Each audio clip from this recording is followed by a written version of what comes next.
आदाब दोस्तों। आज का वीडियो ईवीएम पे है। बहुत से लोगों ने कहा था कि ईवीएम पे कुछ बोलिए, ईवीएम पे कुछ बोलिए। हालांकि मेरा बिल्कुल मूड नहीं था। असल में लोगों के पीछे जो जिज्ञासा ईवीएम के लेके है वो ये कि क्या ईवीएम बंद होगी या नहीं। क्योंकि अगर ईवीएम के खिलाफ जो लोग बोल रहे हैं वो साबित कर ले गए तो लोग उम्मीद रखते हैं कि बंद हो जाएगी। हालांकि 100% मान लीजिए ईवीएम बंद नहीं होगी। अगला चुनाव भी ईवीएम से ही होगा। एक सच्चाई और बताता हूँ कि अगला चुनाव बहुत भयानक हो। ईवीएम के बारे में कहना है कि ईवीएम पहले टेम्पर होती थी, अब हैक होती है। और ऐसा नहीं, सभी करते थे। अभी कुछ बोलूँगा तो कांग्रेस वाले नाराज़ हो जाएंगे। वैसे यूपी वाले भली भांति जानते हैं कि ईवीएम हैक होती है, क्योंकि एक बार लोकसभा की 20 सीटें यूपी से कांग्रेस ने जीती थी, जिसमें एक सीट उन्नाव से एक अनु टंडन जीती थी कांग्रेस की। मुझे लगता है वो 100 वोट ना पाती, लेकिन भाई जीत गई। ईवीएम की देन थी। बेनी बाबू गोंडा से जीते वो तो ठीक है, लेकिन एक साहब थे वो बाराबंकी से जीत गए। वो विधानसभा चुनाव नहीं जीत सकते और नहीं जीते। उनके लड़के कई बार लड़े विधानसभा चुनाव, कभी नहीं जीते, लेकिन वो उस बार ईवीएम से जीत गए थे। ऐसे कई सीटें थी। लखनऊ के चारों तरफ की सीटें कांग्रेस ने जीत ली थी, वो सब ईवीएम की देन थी। गाज़ियाबाद की सीट एक साहब जीत गए थे। उसके बाद से हमेशा गाज़ियाबाद की सीट 4 लाख 5 लाख वोटों से हारते हैं। उस बार पता नहीं कैसे जीत गए थे, तो ये था। लेकिन उस ज़माने में टेम्पर होती थी। ईवीएम में जो सीरियल नंबर होता है उससे फ़र्क डाला जाता था वोट पे। लोग टेम्पर करते थे पहले ही। अब की जो है टेक्नोलॉजी बदल गई है। अब मदरबोर्ड और सेमीकंडक्टर चिप जो है उसकी ये कनेक्ट होती है। निर्वाचन आयोग है, बार बार सफाई देने में इतना ज़्यादा सफाई दे दिया कि एक बार वो खुद फंस गया। उसने कहा कि हमारी जितनी ईवीएम्स हैं जहाँ जहाँ हैं हमको सब पता रहता है, हम यहाँ से देखते हैं। उसने रजिस्टर देख के नहीं बताया कि हम ही भेजते हैं, हम रजिस्टर पे लिखते हैं कौन ही है। उसने ऑनलाइन बताया था। वो इस चक्कर में बताया कि एक बार बीच में खबर आई थी वो 19 लाख ईवीएम कंपनी से चली, लेकिन निर्वाचन आयोग नहीं गई। उसे ढूंढा जाए, उसमें रेट भी बहुत हुई, कुछ हुआ नहीं। खैर उसी की सफाई में तो एक झूठ को बोलने में दूसरा झूठ बोल के वो फंस गए।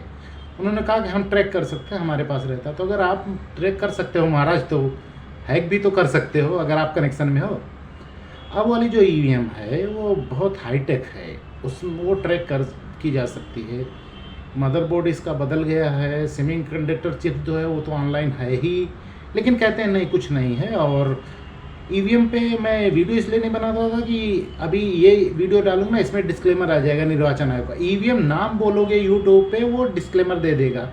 35-40 सवाल के जवाब वो पहले से ही तैयार रखे हैं कि आप जो जो बोलेंगे ना उसका जवाब हमारे पास है। हालांकि सब झूठ है।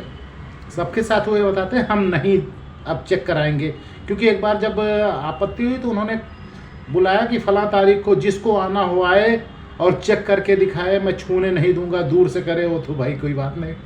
उसके बाद उन्होंने कह दिया ये अंतिम बार था, अब कभी भी कोई ईवीएम पे सवाल उठाएगा तो हम उसका जवाब नहीं देंगे, कोई नहीं जांच कराएंगे, ना किसी को आने देंगे, ना किसी के सामने पेश करेंगे। खैर उनकी बात थी, वो ठीक है। कुछ लोग कहते हैं सरकार से मिली भगत है, ये है वो जो भी हो, उनका अंदर का मामला है। हमारे यहाँ इस वीडियो में ये बता रहा था कि ईवीएम हैक होती है या नहीं। तो ईवीएम मशीन है और चिप लगी हुई कोई भी मशीन हैक हो सकती है। और सेमीकंडक्टर चिप्स हो और हाईटेक हो तो वो तो हो ही सकती है। और जो दो मशीनें एक में जोड़ी जा सकती हैं, जैसे वीवीपैट और ईवीएम, अगर दोनों को कनेक्ट किया जा सकता है तो फिर वो तीसरे से कनेक्ट ऑनलाइन हो जाएगी। इसमें कोई बहुत बड़ा रॉकेट साइंस नहीं है। और मैं जो बोला ना, इस बार जो चुनाव होने वाला है बहुत धमाल का, उसमें सच्चाई ये है कि अब लोग लड़ के हार गए हैं चुनाव, नहीं जीत पा रहे हैं। अब सब हैक कराएंगे। इसमें देखना केजरीवाल साहब हैं, मेरा दावा है वो जितनी सीट पे लड़ेंगे सारी सीटें जीतेंगे, चाहे उनको एक वोट मिलने वाला ना हो, सब सीटें जीतेंगे। कांग्रेस भी अब की बार धमाल करेगी। बीजेपी का इस बार थोड़ा गड़बड़ चलेगा, इसलिए कि वो थोड़ा गलतफहमी में कि वो जानते हैं अब की बार बहुत धमाल होगा और ईवीएम बहुत हैक होगी। और कुछ रिजल्ट तो ऐसे होंगे जिसपे सभी लोग लड़ेंगे और सब लोग ये मांगेंगे कि अब ईवीएम से चुनाव नहीं होना चाहिए, क्योंकि अप्रत्याशित रिजल्ट आएंगे।